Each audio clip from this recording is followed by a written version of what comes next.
일하는 즐거움. 박숙희. 60평생을 전업주부로 살았다. 남편의 그늘 속에서 세상 물정 모르고 가족과 지인들만 챙기며 오랜 시간을 보냈다.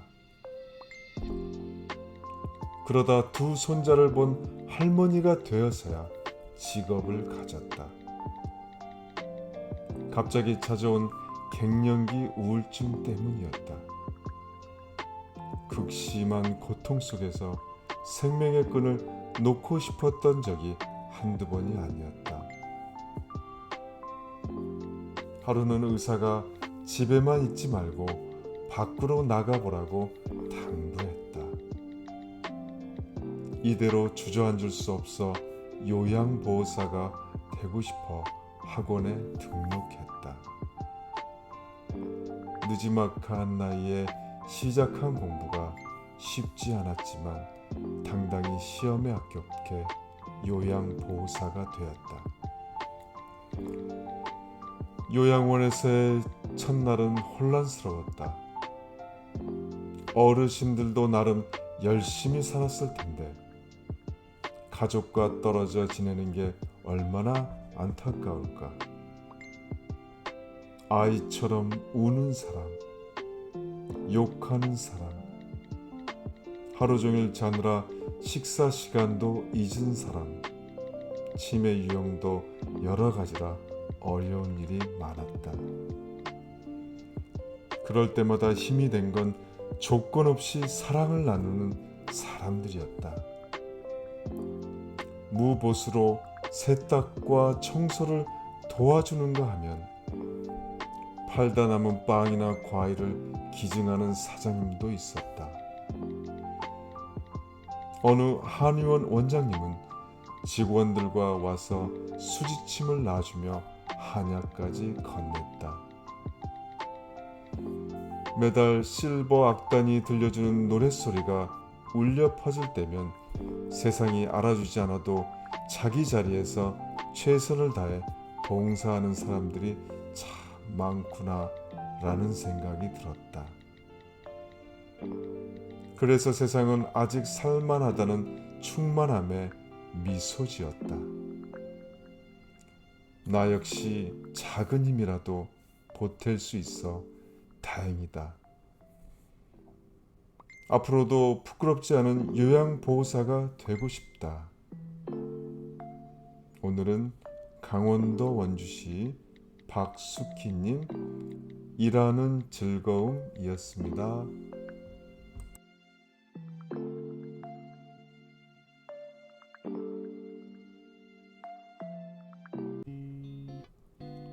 여보, 고마워요. 이영수. 2년 전이었다. 직업상 새벽에 출근해야 했기에 그날도 정류장에서 버스를 기다리고 있었다. 그런데 갑자기 내 앞에 고급 승용차 한 대가 멈췄다. 차창 너머로 중년의 남자가 말했다. 어디까지 가세요? 같은 방향이면 태워드릴게요. 극구 사양했지만 선의로 권하는 것 같아 동승했다. 새벽길에 낯선 남자의 차를 타니 불안하고 긴장도 됐지만 그의 자상한 말투와 행동 덕에 조금 안심이 됐다. 다음 날에도 그는 나를 태워주었고 동승이 반복될수록 우리는 점점 가까워졌다. 그렇게 2달이 흘렀을까? 그가 괴로운 얼굴로 자신의 사업에 위기가 닥쳤는데 어떻게 해야 할지 모르겠다고 토로했다. 알고 보니 그는 사업부도로 아내와 별거 중이었고 여러모로 힘든 상황에 처해 있었다. 그에게 연민의 정을 느낀 것이 화근이었다. 나는 적금을 깨 큰 돈을 빌려주었다. 그때부터 일이 꼬이기 시작했다. 그와의 관계가 깊어질수록 그는 내게 금전적인 도움을 청했고 나는 1억 3천만 원을 빚지고 말았다. 혹시라도 남편이 불륜 사실을 알까 두려웠고 상처받을 아이들을 생각하니 죄책감에 괴로웠다. 그러나 우리는 너무 멀리 와 있었다. 남자에게 차용증을 써달라고 했지만 자신을 믿어달라고 애원할 뿐이었다. 어느 날 남편은 내 행동이 수상했는지 뒤를 밟았고 결국 모든 걸 알게 됐다. 난 남편 얼굴 볼 면목이 없어 처음으로 집에서 가출했다. 집을 나온 그 며칠이 몇 달 같았다. 나 자신을 숱하게 원망했다. 삶의 끈을 놓고 싶었다. 이 모든 게 꿈이면 얼마나 좋을까 싶었지만 눈 뜨면 현실이라는 게 고통스러웠다. 며칠이 지나 남편에게 연락이 왔다. 지난 일은 묻어둘 테니 일단 집으로 돌아오라고 했다. 돈 문제는 차치하고 아내와 엄마의 자리부터 지켜달라고 했다. 남편에게 씻을 수 없는 상처를 줬는데도 나를 용서한 것이다. 나는 하염없이 눈물을 흘렸다. 돌아보면 남편과 시련도 많이 겪었다. 연애 시절부터 친정의 반대로 결혼이 순탄하지 않았고 혼전 임신으로 아이를 낳고 살면서 엄마와 남편 사이에 갈등의 골이 깊었다. 다혈질적인 남편 성격 때문에 내 상처도 받았지만 함께한 18년을 돌이켜보면 나를 미소 짓게 한 시간이 더 많았다. 그래서 난 포기할 수 없었다. 용기 내 집으로 들어갔다. 아이들에게는 잠시 여행 중이었다고 안심시켰다. 하지만 차마 남편의 눈을 쳐다볼 수 없어 고개를 떨궜다. 그런 나를 남편은 말없이 꼭 안아주었다. 난 그저 미안하다며 용서를 구했다. 서로가 받은 상처가 언제 치유될지 모르지만 다시 찾은 이 행복을 잃어버리지 않도록 노력하고 또 노력할 것이다. 한때 남편을 원망한 적도 있지만 결국 나를 돌아올 수 있게 손잡아 준 건 남편이란 걸 잘 안다. 무엇보다 가정의 소중함을 여실히 느꼈기에 코끝이 찡해온다. 나는 가족을 위해 평생 더 많이 사랑하며 살 것이다. 오늘은 경북 영주시 이영숙님, 여보 고마워요 였습니다.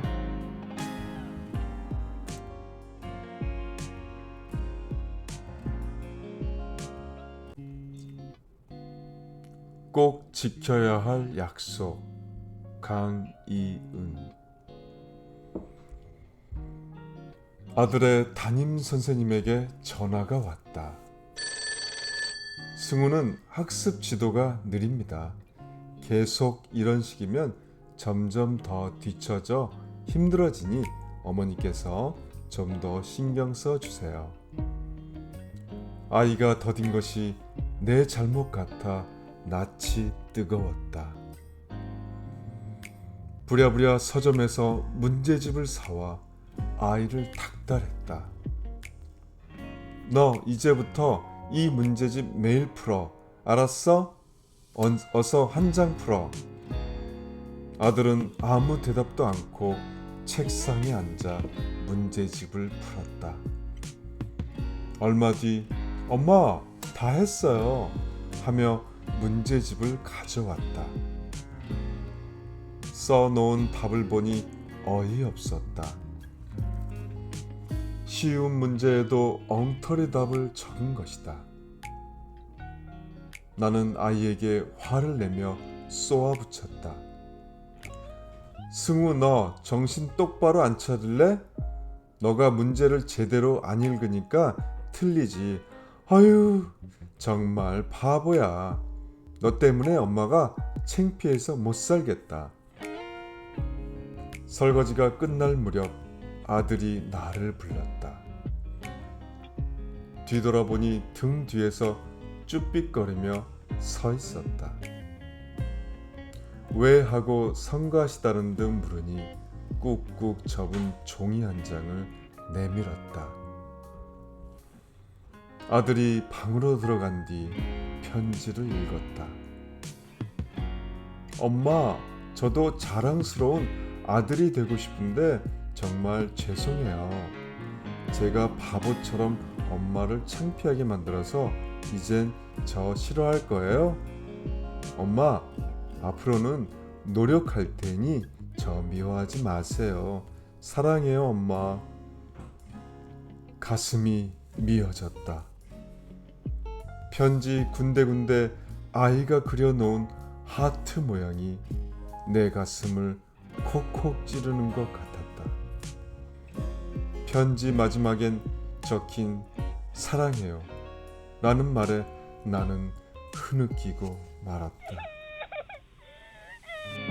내가 초등학교 1학년 때 일이다. 잠자리에 들기 전 학교 가기 싫어 라는 한마디에 아버지는 불같이 화를 냈다. 아예 학교에 가지 말라며 책가방을 대야에 던져버렸다. 그날 밤 물에 흠뻑 젖은 책들을 수건으로 꾹꾹 눌러 닦으며 엉엉 울던 일이 아직도 생생하다. 중학생 때는 책상에서 꾸벅꾸벅 졸다가 아버지에게 들켜 책으로 머리를 맞은 적도 있었다. 늘 엄한 아버지에게서 칭찬 한 번 들어본 적 없어. 결혼하면 내 아이에게만큼은 너그럽고 좋은 엄마가 되겠다고 수백 번 다짐했다. 하지만 욕하면서 배운다더니 나도 아이에게 독서를 내뱉고 닥달했던 것이다. 이제 겨우 초등학교 2학년 아이에게 내가 무슨 폭언을 했던가. 엄마가 자신을 싫어하면 어쩌나 하는 불안감을 준 것이 미안하기만 했다. 승우야, 엄마가 잘못했어. 엄마 진심은 그게 아닌데 말을 너무 함부로 했구나. 승우야, 엄마 때문에 많이 속상했지? 아이는 내가 말을 시작하기 무섭게 눈물을 뚝뚝 흘리며 서럽게 울었다. 엄마, 제가 더 죄송해요. 이제부터 공부 열심히 할게요. 그래, 엄마랑 차근차근 같이 하면 돼. 그리고 승우야, 공부 좀 못하면 어때? 엄마는 승우가 이렇게 건강하고 착하게 잘 자라주는 게 자랑스러워. 앞으로 승우한테 바보라고 하거나 속상하게 하는 말 안 할게. 자, 약속. 아이와 나와 새끼손가락을 걸었다. 지금 우리 집 벽에는 2장의 종이가 붙어 있다.